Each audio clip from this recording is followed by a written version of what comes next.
Besides anthropology, there's another pretty important domain that is more or less connected to anthropology in the study of what we're going to talk about in this semester, and it's the folklore studies. The American Folklore Society was founded in 1888 by William Wells Newell, a graduate from Harvard Divinity School who was interested in all things from the past and especially the kinds of stories in which some supernatural elements happen. And as you can see from this screenshot here, the Journal of American Folklore was edited by Franz Boas, father of American anthropology, and edited by William Newell. And the idea of folklore is rather hazy in a variety of ways, partly because it is dating back from a point where there was not a whole lot of science and not a whole lot of schooling. So until really the end of the 19th century, when public schools became slightly more available, the vast majority of children did not really go to school past the age of 14 or 15. This became more and more resolved by the late 19th century, and at some point in the 20th century, the high school numbers started to catch up a little bit, with eventually having about half of Americans graduating from high school by the 70s. So there is a curve to be seen in the amount of knowledge that people have accumulated throughout the years as science is available and the science itself is progressing. So the people who were interested in folklore, for the most part, were not necessarily anthropologists or graduates from Harvard Divinity School. They were just people who were interested in stories, and many of them had a very bookish knowledge of it. And in fact, this is what the Journal of American Folklore was doing, trying to gather as much bits of information as they could about the past. So this is from their founding documents. It is proposed to form a society for the study of folklore, of which the principal object shall be to establish a journal of a scientific character designed for the collection of the fast vanishing remains of folklore in America, namely relics of Old English folklore, ballads, tales, superstitions, dialects, etc., lore of Negroes in the southern states of the Union, lore of the Indian tribes of North America, myths, tales, etc., lore of French and Canada, Mexico, etc., and for the study of the general subject and publication of the results of special students in the departments. So the idea that you could gather enough stories and publish that as part of a discipline was a very interesting prospect for anyone who had any kind of interest in, well, apparently anyone who lived in the United States at the time. But obviously, the most common one that was available was the Old English lore, to find stories from the early settlers and from the colonies and whatever oral traditions they had brought from them from England at the time, some of which they had kept around over the years. And this was especially relevant as the more rural areas of North America at the time had this connection with the UK and had a much closer cultural relationship with the UK than the cities, of course. And so you had this local interest in the local stories, and at the top of the chain, there was a much wider interest in making sense out of this, perhaps collecting them and recording them for posterity.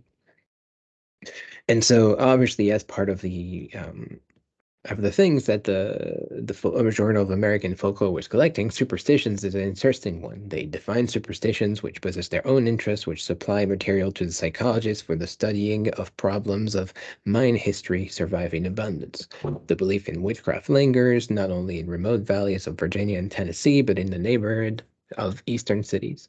Faith in signs of omens, prejudices and respect to colors of dress and costume, belief in lucky days, and inherited methods of work continue in some measure to influence conduct.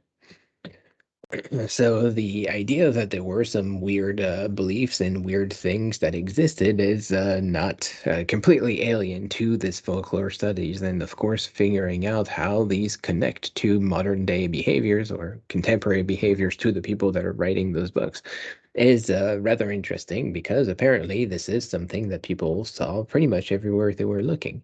And certainly this same story would extend to any kind of connection to motherland or to England and perhaps Germany, whatever other places people had in mind. And that's certainly connected to a literary tradition that might or might not have existed in those places.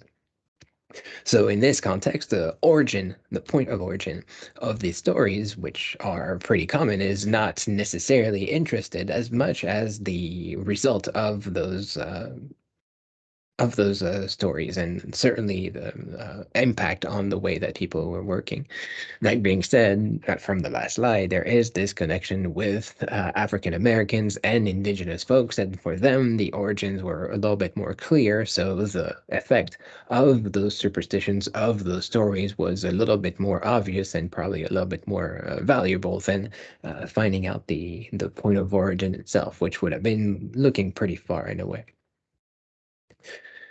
And so the Journal of American Folklore eventually started publishing these collections of data that they had found. And in very many ways, it is a part of an anthropological work because they did a request to people and to places to find their stories, to find whatever they knew. This is another example of the things that they were publishing. With equal measure, maybe pointed out the useful character of the series of the Memoirs of the Society, published since 1894. The first of these volumes continues to be the publication which casts more light than any other on the mental conditions of West African races, whose tales and superstitions were considered to be so closely connected to Negro American folklore as to come within the scope of the operations of the Society. The second volume gave specimens of the curious mixture of dialect and traditional fiction which had grown up among French-speaking Negroes of Louisiana. The third gave interesting examples of the folk music of the same race, a music which, to the disgrace of American musical scholarship, remains imperfectly collected and studied. The fourth, although intended to contain only one part of the material, constitutes the most considerable collection of English superstitions which has hitherto been published. The fifth, treating certain legends of the Navajos, is universally accepted as one of the best tribal studies ever made and the most valuable model of ethnographic research in this field. So it's ethnographic research, so pretty close to the kind of things that we do in anthropology, of course. The result of that being that these publications contain a whole lot of information that was pretty close and sometimes pretty useful to the work of anthropologists.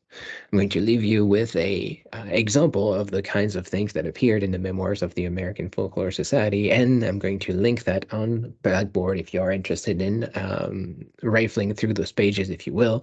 Such superstition as the mark on beauty. If a person is very handsome, it is a sign that he will have one of the infectious diseases of childhood, measles, whooping cough, etc., more than once. Apparently a superstition from Massachusetts. So, unfortunately, this is the extent of this superstition. This is the extent of the knowledge. I mean, this is one in a very large list of things that are published in this memoir, but there is not much of an explanation as to where this thing comes from or how this thing came about.